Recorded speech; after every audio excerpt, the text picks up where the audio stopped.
বাংলার অভিনয় জগতে একজন উজ্জ্বল নক্ষত্র হলো মোশারেফ করিম। একটা সময় ছিল নাটক মানেই কিন্তু ছিল মোশারেফ করিম, মানে যে নাটকে মোশারেফ করিম থাকবে সেই নাটক কিন্তু হিট হবেই। এবং এছাড়াও তিনি কিন্তু প্রচুর বাংলা সিনেমায় তার অবদান দিয়েছেন, এখনও তিনি দিয়ে যাচ্ছেন। রিসেন্টলি ওনার একটা মুভি দেখলাম যেটা নাম হচ্ছে বনলতা এক্সপ্রেস, সেখানে উনি একটা মন্ত্রীর ক্যারেক্টার করেছিলেন, অসাধারণ। তার কিন্তু যে অভিনয়টা না প্রচুর ন্যাচারাল লাগে, মানে একটা সাধারণভাবে তিনি অভিনয়টাকে নেন, যেন মনে হয় তার সাথে সেই জিনিসটা বাস্তব ঘটছে। এবং স্পেশালি তার যে ফেস এক্সপ্রেশন, উনি কিন্তু ডায়লগ না বলেও জাস্ট ফেস এক্সপ্রেশনে কিন্তু অনেক কিছু বলে দেন। তো এইরকমই তার কিছু সংলাপ বা আগুন ঝরানো ডায়লগ বা টিকটক কাঁপানো ডায়লগ নিয়ে চলে এসেছি আজকে এই ভিডিওর মাধ্যমে তোমাদের সাথে উপভোগ করবো বলে।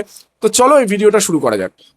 দুনিয়াদারিটা হইছে খালি কটা খাওয়া খাওয়াইন খেলা, যে যারা খাইতে পারে। বুঝছো, তুমি কি প্লেয়ার না ফুটবল, এটা আগেই ডিসিশন নাও। ফুটবল হইলে খালি লাঠি খাবা, আর যদি প্লেয়ার হও খালি লাইট খাবো।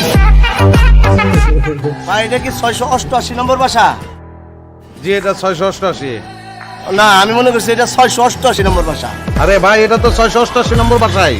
তাহলে 688 নম্বর বাসা কোনটা? যে ভাই এইটাই 688 নম্বর বাসা। এত জোরে কোন আমাকে কানে কম শুনি নাকি?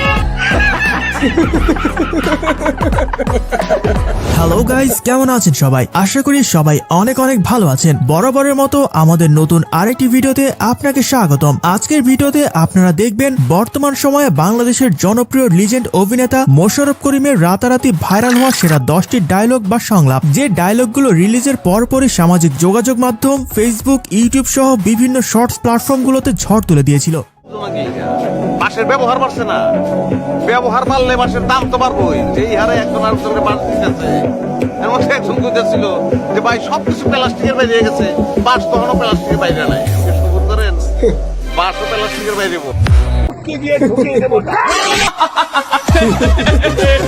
সুতরাং গাইস, আপনিও মোশাররফ করিমের বাংলাদেশ কাঁপানো সব ডায়লগ একসাথে এনজয় করতে আমাদের আজকের ভিডিওটি সম্পূর্ণ দেখার অনুরোধ রইল। তো চলুন শুরু করা যাক। তারপরে কি রইয়াছে, তারপরে কি রইয়াছে, কুমারীর রস আছে। এই সময় কম, শুরু করো। তো গাইস, আমাদের লিস্টের শুরুতে রয়েছে মোশাররফ করিম ও নাদিয়া অভিনীত রাজা মাস্টার নাটকের অ্যাটিটিউড একটি ডায়লগ। আমার বাপের রাজা, আমার দাদার রাজা, আমি নিজের রাজা। তুই চিনোস না আমারে, তোর বাপের চিনে আমার। ঠিক আছে, আমার মাফ করে দে, আমার ভুল হয়ে গেছে।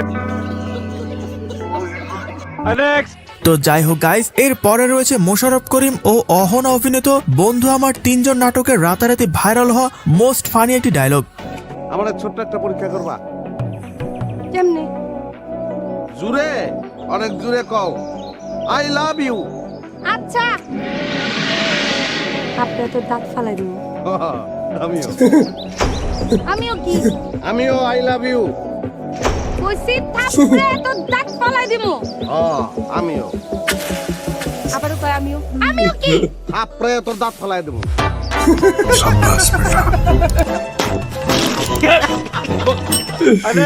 তো গাইস, এর পরে রয়েছে মোশাররফ করিম ও তাসনিয়া ফারিন অভিনীত হাবিবুল ও একটি ভয়ঙ্কর প্রেম নাটকের ভীষণ মজার একটি সিন। আপনি খাবেন না? না না, আমি আসলে এখন খাবো না। আরে না, এটা হয় না। এটা কি বলেন আপনি? আপনি ডাব খাবেন না? তাহলে আমি কোনোদিনই ডাব খাবো না। এই ভাই, দুইটা ডাব খাট, দুইটা কাট, টাকা পয়সা যা লাগে আমি দেবো না, সে দেবে। আমার কাছে টাকা নাই। ভালো হয়ে যাও মাসুদ। যাই হোক গাইস, এর পরে দেখবেন মোশাররফ করিমের বাপ বেটা 420 নাটকের টিকটকের রাতারাতি ভাইরাল একটি ডায়লগ। আল্লাহ বাঁচাইছে। আরে এখন মাইশের মুখ দেখাবো কেমনে? ইল্লাই মুখের কি হয়েছে? আর মুখে কি কেউ গোবর লেপি দিতে না যে মুখ দেখতে নাইতাম না? যার মুখ বাগি দেয় কোনো বেড়া, তুমি কোনো বেড়াই না। নাই বেড়া না, নাই বেড়ি। বিয়ে করবেন? আরে বিয়ে করবেন, কবুল বলেন। আরাম দাদা, ও বাগি গেছে, তার কোনো শরম নাই। তো শরম দিয়ে কিনতে ভাই, শরম করলে কি গরম ভাই জুট করি? আবার মোহনের কথা কয়। ব্যাকের কি বউ যায়নি, ভাগ্যবানের বউ যায়। আপনার ঘরে বউ আছে না, হিডি বাইট করি যায়। মাইয়া মানুষ তো জীবনে তো মাইয়া মানুষের লাগে জীবনে মারামারি খুনা করি যাবে। আপনি কোন মানিয়ে মাইয়া মানুষের লাগে জানেন তো। তো গাইস, এর পরে রয়েছে মোশাররফ করিম ও হিমি অভিনীত বিজ্ঞাপন নাটকের মোস্ট ফানি একটি ডায়লগ। হ্যালো, এই তোমার কি হইছে? যমুনায় সেতু হয়েছে, মহাখালীতে ফ্লাইওভার হয়েছে, পাইলট স্কুল সরকারি হয়েছে। ওসমান মিয়া হাজি হয়েছে, পোলাও দুইটা পাজি হয়েছে, পরশু দিন ডাইলে লবণ বেশি হয়েছে।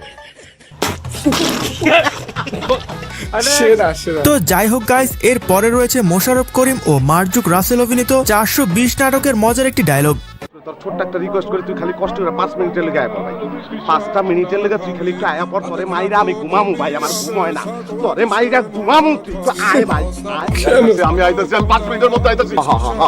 ভাই তুই আয়, তুই আয়, তোর রিক্সা ভাড়া লাগলে আমি দিয়ে দেবো। সুজাতা না, তোর মায়ে ঘুমায়, তোর মায়ে ঘুমায়।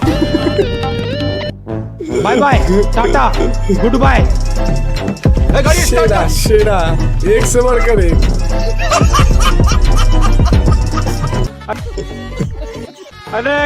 যাই হোক গাইস, এর পরে রয়েছে মোশাররফ করিম ও তাসনিয়া ফারিন অভিনীত আমি পাগল বলছি নাটকের রাতারাতি ভাইরাল একটি ডায়লগ। এই কারেন্টে তার বলছিস কে? তোর বাপের তার, হ্যাঁ সব খেলে পরে তো আমার নামে বিচার দিবা। কি দেখেন, আমার কি পাগল মনে হয়? এদিকে সত্যি পাগল মনে হইতেছে, তাহলে ডরাস না লিগা।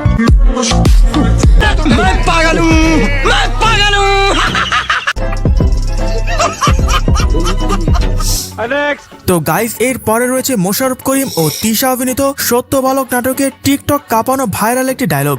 রাস্তার পাশের চা দোকানে চা খাইতেছিলাম, পুলিশ হয়ে কয় আপনি অ্যারেস্ট। আমি জিগেলাম কিল্লিকা, ওরা কয় আমরাও কইতে পারবো না, উপরের নির্দেশ 54, তারপরে চালান। আমার মাফ করে দেন হুজুর, আমার ভুল হয়ে গেছে।